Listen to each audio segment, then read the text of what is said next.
ہیں میرے کریم آقا صلی اللہ علیہ وسلم نے فرمایا کہ جب اللہ کے ذکر کا حلقہ ہوتا ہے، جب لوگ اکٹھے بیٹھ کر خدا کا ذکر کرتے ہیں تو اس حلقے کو فرشتے ڈھانپ لیتے ہیں، ارد گرد جمع ہو جاتے ہیں اور اس ڈھانپ لیتے ہیں، اس گروہ کو، اس دائرے کو ڈھانپ لیتے ہیں اور اس پر اللہ کی رحمت برستی ہے، اللہ کا سایہ اس پر چھا جاتا ہے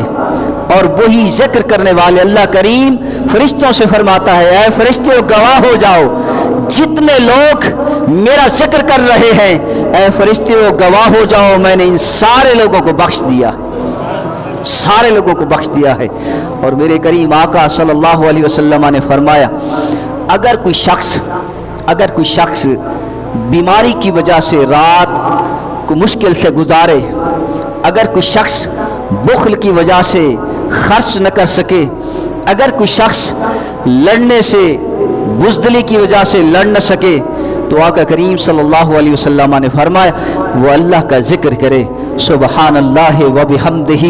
سبحان اللہ العظیم۔ جب وہ ذکر کرے گا، یہ ذکر ایسا ذکر ہے، میرے کریم آقا صلی اللہ علیہ وسلم نے فرمایا کہ اگر کوئی شخص اللہ کی راہ میں پہاڑ کے برابر بھی خرچ کر دے تو یہ ذکر والے الفاظ، یہ کلمات اللہ کی بارگاہ میں پہاڑ خرچ کرنے سے بھی زیادہ بہتر ہیں، پہاڑ خرچ کرنے سے بھی زیادہ بہتر ہیں۔